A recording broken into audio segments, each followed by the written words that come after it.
Chapter 40.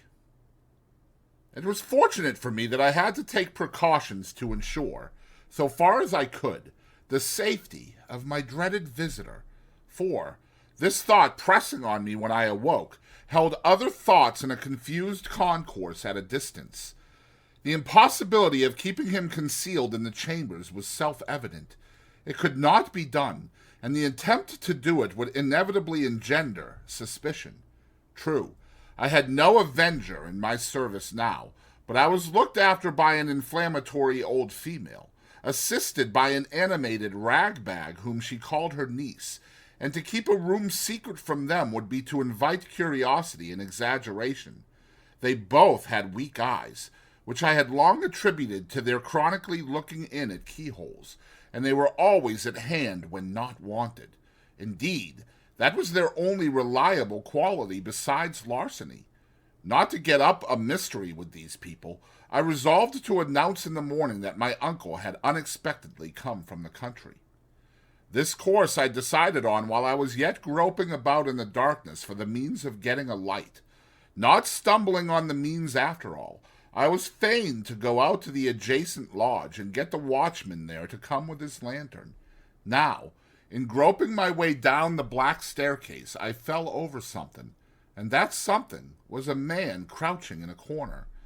As the man made no answer when I asked him what he did there, but eluded my touch in silence, I ran to the lodge and urged the watchman to come quickly, telling him of the incident on the way back.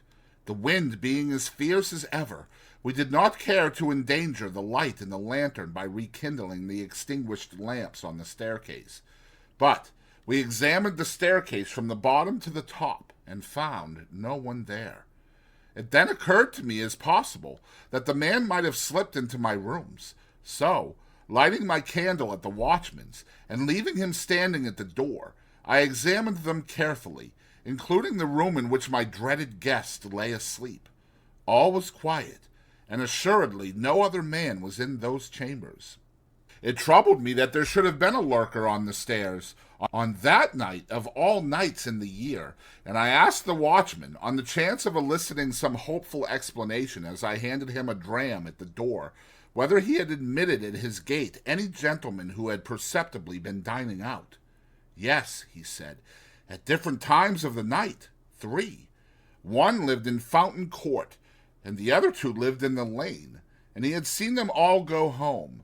Again, the only other man who dwelt in the house of which my chambers formed a part had been in the country for some weeks, and he certainly had not returned in the night, because we had seen his door with his seal on it as we came upstairs. "The night being so bad, sir," said the watchman, as he gave me back my glass, "uncommon few have come in at my gate.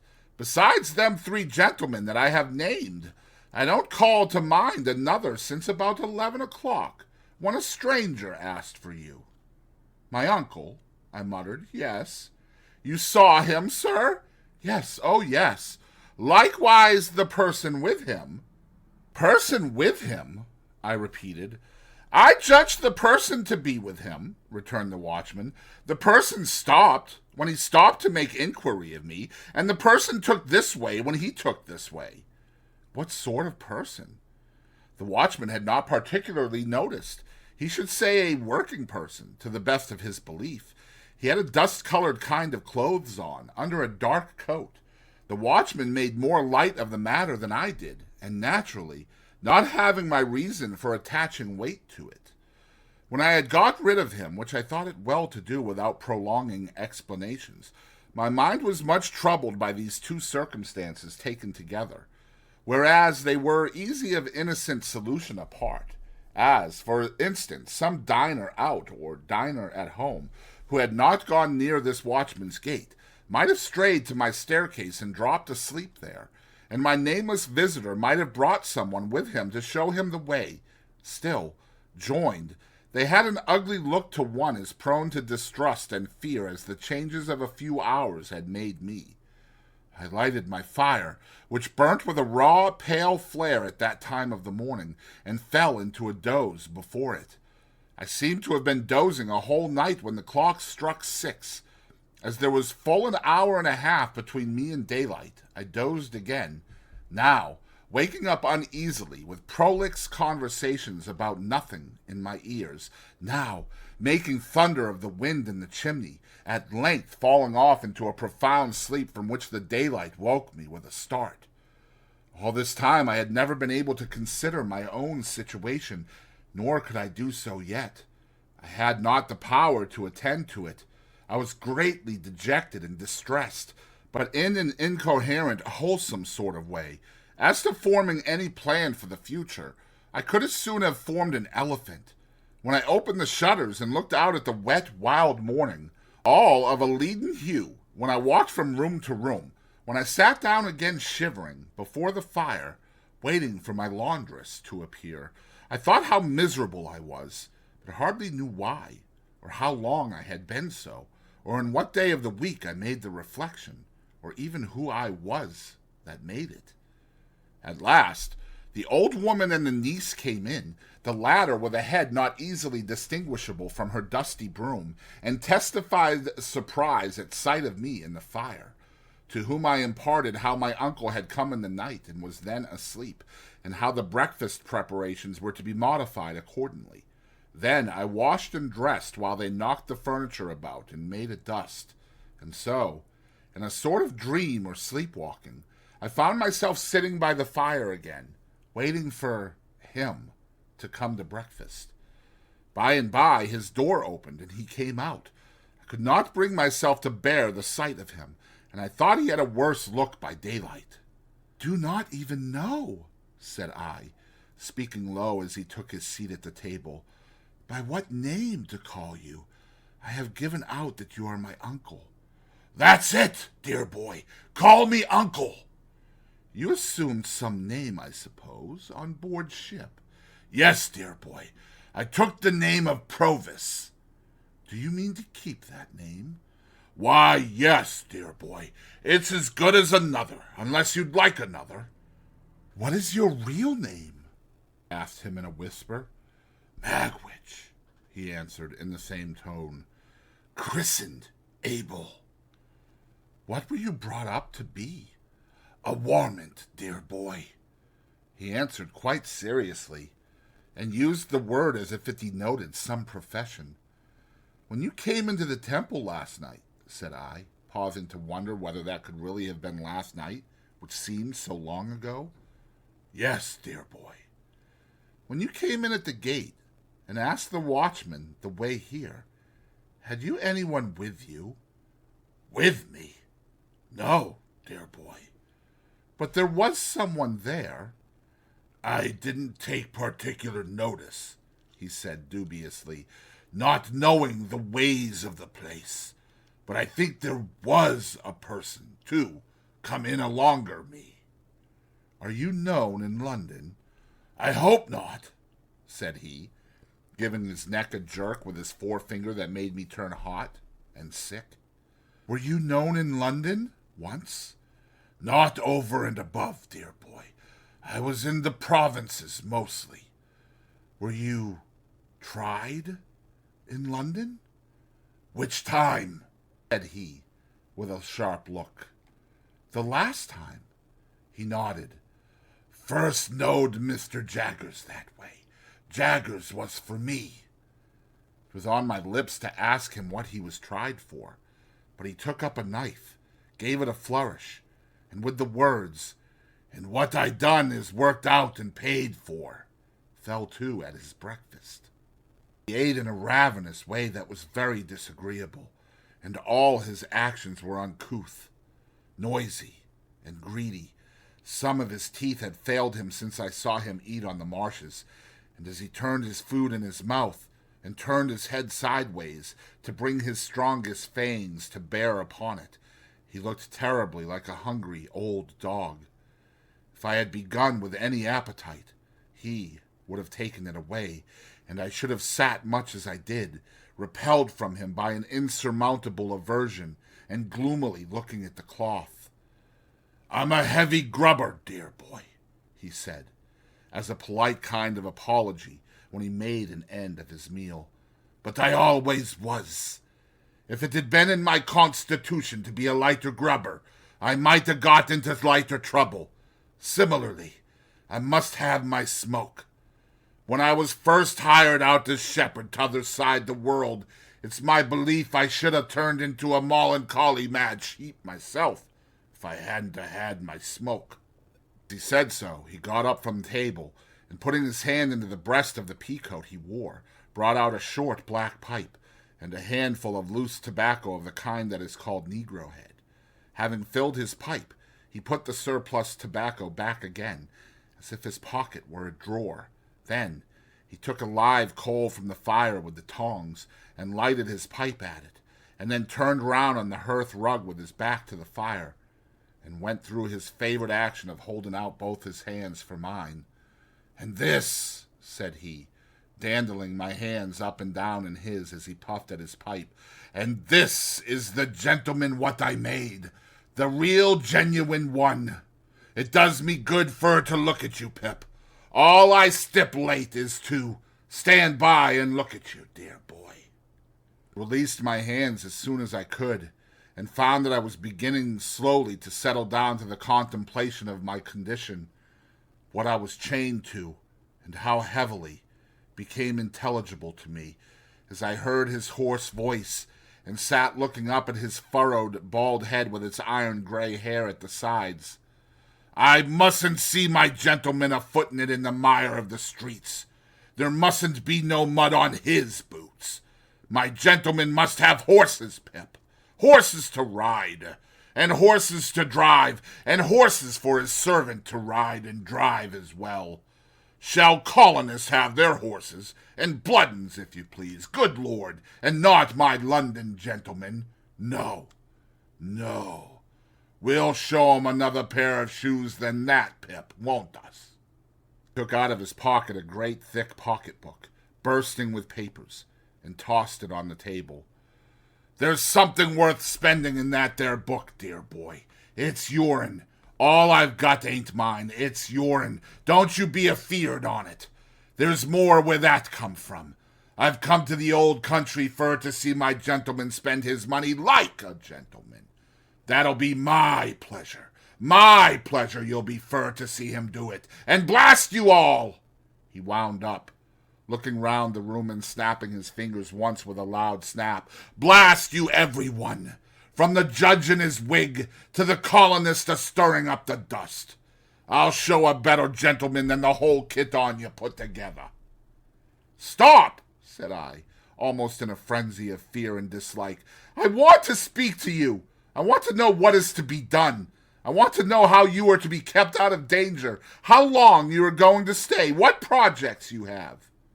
"Looky here, Pip," said he, laying his hand on my arm in a suddenly altered and subdued manner. "First of all, looky here. I forgot myself half a minute ago.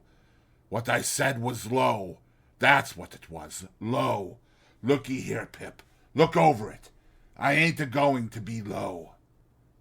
First," I resumed, half groaning, "what precautions can be taken against your being recognized and seized?" "No, dear boy," he said, in the same tone as before. "That don't go first. Lowness goes first. I ain't took so many year to make a gentleman, not without knowing what's due to him. Looky here, Pip. I was low. That's what I was, low. Look over it, dear boy." Some sense of the grimly ludicrous moved me to a fretful laugh as I replied, "I have looked over it.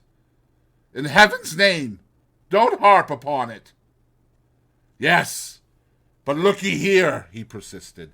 "Dear boy, I ain't come so fur, not fur to be low. Now go on, dear boy, you was a-sayin'.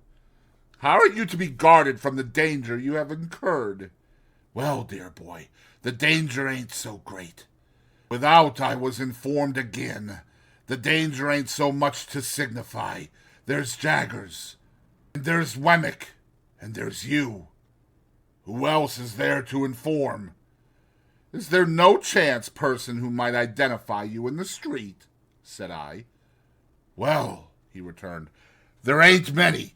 Nor yet I don't intend to advertise myself in the newspapers by the name of A.M., come back from Botany Bay, and years have rolled away, and who's to gain by it? Still, looky here, Pip. If the danger had been 50 times as great, I should have come to see you, mind you, just the same. And how long do you remain? How long? Said he, taking his black pipe from his mouth and dropping his jaw as he stared at me. I'm not a-going back. I've come for good. Where are you to live? Said I. What is to be done with you? Where will you be safe? Dear boy, he returned, there's disguising wigs can be bought for money, and there's hair powder, and spectacles, and black clothes, shorts, and what not. Others has done it safe afore, and what others has done afore, others can do again. As to where and how of living, dear boy, give me your own opinions on it. You take it smoothly now, said I, but you were very serious last night when you swore it was death. And so I swear it is death, said he, putting his pipe back in his mouth. And death by the rope, in the open street not far from this, and it's serious that you should fully understand it to be so. What then? When that's once done, here I am. To go back now, you'd be as bad as to stand ground. Worse. Besides, Pip, I'm here because I've meant it by you, years and years. As to what I dare, I'm an old bird now, as has dared all manner of traps, since first he was fledged, and I'm not afeard to perch upon a scarecrow. If there's death hid inside of it, there is, and let him come out, and I'll face him, and then I'll believe in him and not afore. And now let me have a look at my gentleman again. Once more, he took me by both hands and surveyed me with an air of admiring proprietorship, smoking with great complacency all the while. It appeared to me that I could do no better than secure him with quiet lodging hard by, of which he might take possession when Herbert returned, whom I expected in 2 or 3 days. That the secret must be confided to Herbert is a matter of unavoidable necessity, even if I could have put the immense relief I should derive from sharing it with him out of the question, was plain to me. But it was by no means so plain to Mr. Provis, I resolved to call him by that name, who reserved his consent to Herbert's participation until he should have seen him, and formed a favorable judgment of his physiognomy.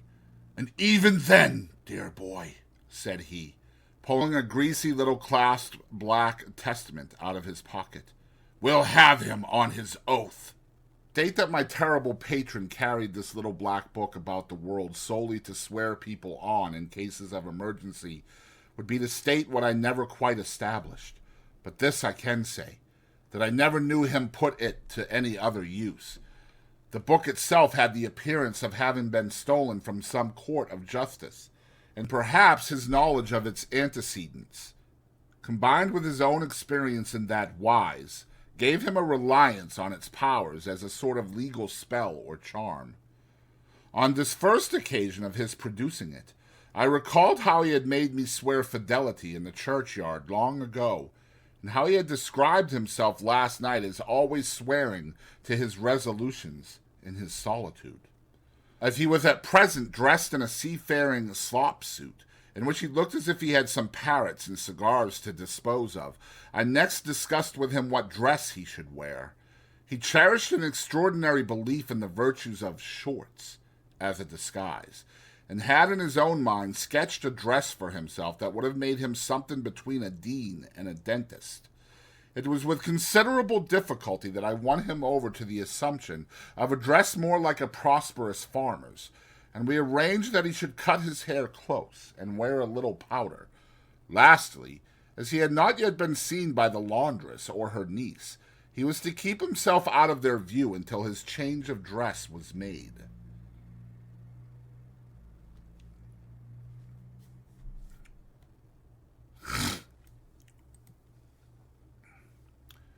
It would seem a simple matter to decide on these precautions, but in my dazed, not to say distracted, state, It took so long that I did not get out to further them until 2 or 3 in the morning. He was to remain shut up in the chambers while I was gone, and was on no account to open the door. There being to my knowledge a respectable lodging-house in Essex Street, the back of which looked into the Temple, and was almost within hail of my windows, I first of all repaired to that house, and was so fortunate as to secure the second floor for my uncle, Mr. Provis. I then went from shop to shop, making such purchases as were necessary to the change in his appearance. This business transacted, I turned my face, on my own account, to Little Britain. Mr. Jaggers was at his desk, but, seeing me enter, got up immediately and stood before his fire. "Now, Pip," said he, "be careful." "I will, sir," I returned, for coming along I had thought well of what I was going to say. "Don't commit yourself," said Mr. Jaggers, "and don't commit anyone. You understand? Anyone. Don't tell me anything. I don't want to know anything. I am not curious." Of course I saw that he knew the man was come. "I merely want, Mr. Jaggers," said I, "to assure myself that what I have been told is true. I have no hope of its being untrue, but at least I may verify it." Mr. Jaggers nodded. "But did you say told or informed?" he asked me, with his head on one side, and not looking at me, but looking in a listening way at the floor. "Told would seem to imply verbal communication. You can't have verbal communication with a man in New South Wales, you know." "I will say informed, Mr. Jaggers." "Good. I have been informed by a person named Abel Magwitch that he is the benefactor so long unknown to me." "That is the man," said Mr. Jaggers, "in New South Wales." "And only he?" said I. "And only he," said Mr. Jaggers. "I am not so unreasonable, sir, as to think you at all responsible for my mistakes and wrong conclusions, but I always supposed it was Miss Havisham." "As you say, Pip," returned Mr. Jaggers, turning his eyes upon me coolly and taking a bite at his forefinger. "I am not at all responsible for that." "And yet it looked so like it, sir," I pleaded, with a downcast heart. "Not a particle of evidence, Pip," said Mr. Jaggers, shaking his head and gathering up his skirts. "Take nothing on its looks. Take everything on evidence. There's no better rule." "I have no more to say," said I, with a sigh, after standing silent for a little while. "I have verified my information, and there's an end." "And Magwitch, in New South Wales, having at last disclosed himself," said Mr. Jaggers, "you will comprehend, Pip, how rigidly throughout my communication with you I have always adhered to the strict line of fact. There has never been the least departure from the strict line of fact. You're quite aware of that?" "Right, sir." "I communicated to Magwitch in New South Wales, when he first wrote to me, from New South Wales, the caution that he must not expect me ever to deviate from the strict line of fact. I also communicated to him another caution. He appeared to me to have obscurely hinted in his letter at some distant idea he had of seeing you in England here. I cautioned him that I must hear no more of that he was not at all likely to obtain a pardon, that he was expatriated for the term of his natural life, and that his presenting himself in this country would be an act of felony, rendering him liable to the extreme penalty of the law. I gave Magwitch that caution," said Mr. Jaggers, looking hard at me. "I wrote it to New South Wales. He guided himself by it, no doubt." "No doubt," said I. "I have been informed by Wemmick," pursued Mr. Jaggers, still looking hard at me, "that he has received a letter, under date Portsmouth, from a colonist of the name of Purvis, or Provis, I suggested. "Or Provis. Thank you, Pip. Perhaps it is Provis. Perhaps you know it's Provis." "Yes," said I. You know it's Provis. A letter, under date Portsmouth, from a colonist of the name of Provis, asking for the particulars of your address on behalf of Magwitch. Wemmick sent him the particulars, I understand, by return of post. Probably it is through Provis that you have received the explanation of Magwitch in New South Wales. It came through Provis, I replied. Good day, Pip, said Mr. Jaggers, offering his hand. Glad to have seen you, in writing by post to Magwitch in New South Wales, or in communicating with him through Provis. Have the goodness to mention that the particulars and vouchers of our long account shall be sent to you, together with the balance, for there is still a balance remaining. Good day, Pip. We shook hands, and he looked hard at me as long as he could see me.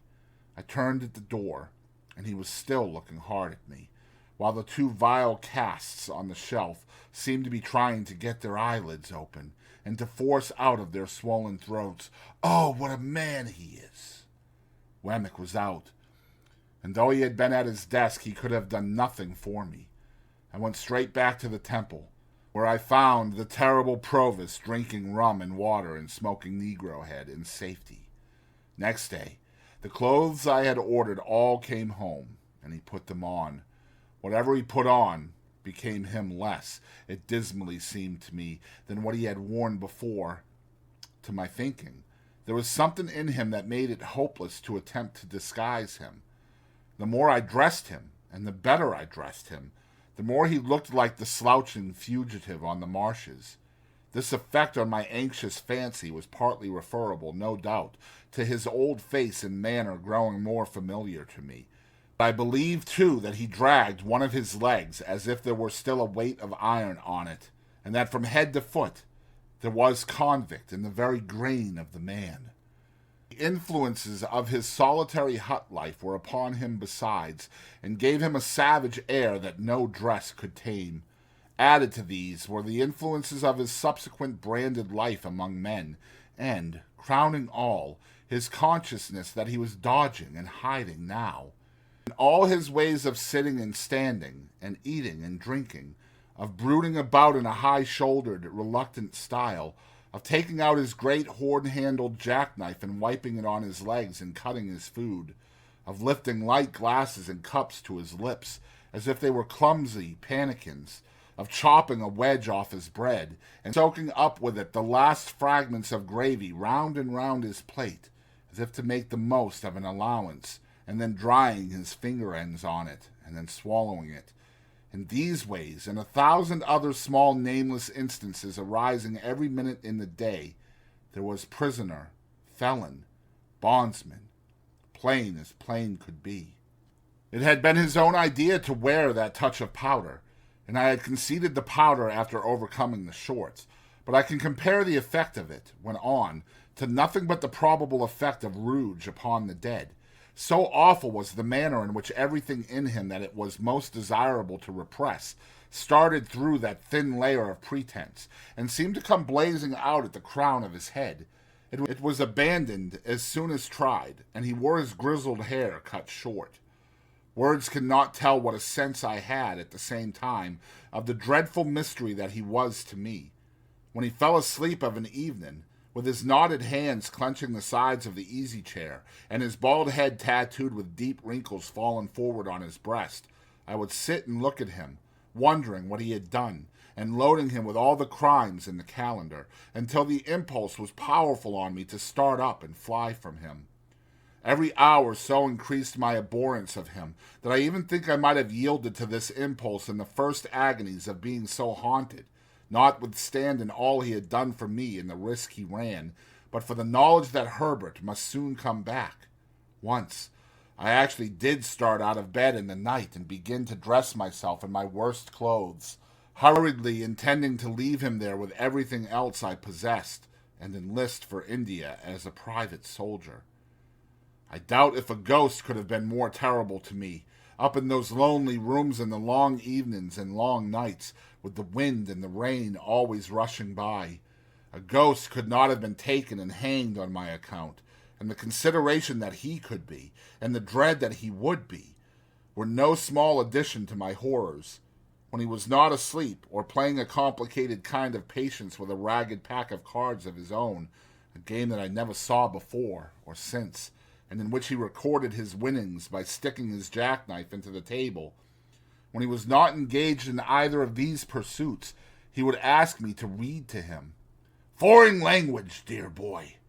While I complied, he, not comprehending a single word, would stand before the fire surveying me with the air of an exhibitor, and I would see him, between the fingers of the hand with which I shaded my face, appealing in dumb show to the furniture to take notice of my proficiency. The imaginary student pursued by the misshapen creature he had impiously made was not more wretched than I, pursued by the creature who had made me, and recoiling from him with a stronger repulsion, the more he admired me, and the fonder he was of me. This is written of, I am sensible, as if it had lasted a year. It lasted about 5 days. Expecting Herbert all the time, I dared not go out, except when I took Provis for an airing after dark. At length, one evening when dinner was over and I had dropped into a slumber quite worn out, for my nights had been agitated and my rest broken by fearful dreams, I was roused by the welcome footstep on the staircase. Provis, who had been asleep too, staggered up at the noise I made, and in an instant I saw his jackknife shining in his hand. "Quiet! It's Herbert," I said, and Herbert came bursting in, with the airy freshness of 600 miles of France upon him. "Handel, my dear fellow, how are you? And again, how are you? And again, how are you? I seem to have been gone a 12-month. Why, so I must have been, for you have grown quite thin and pale. Handel, my halloa, I beg your pardon." He was stopped in his running on and his shaking hands with me by seeing Provis. Provis, regarding him with a fixed attention, was slowly putting up his jackknife and groping in another pocket for something else. "Herbert, my dear friend," said I, shutting the double doors, while Herbert stood staring and wondering, "something very strange has happened. This is a visitor of mine." "It's all right, dear boy," said Provis, coming forward, with his little clasped black book, and then addressing himself to Herbert. "Take it in your right hand. Lord strike you dead on the spot, if ever you split in any way somever. Kiss it." "Do so, as he wishes it," I said to Herbert. So Herbert, looking at me with a friendly uneasiness and amazement, complied. And Provis, immediately shaking hands with him, said, "Now you're on your oath, you know, and never believe me on mine, if Pip shan't make a gentleman on you."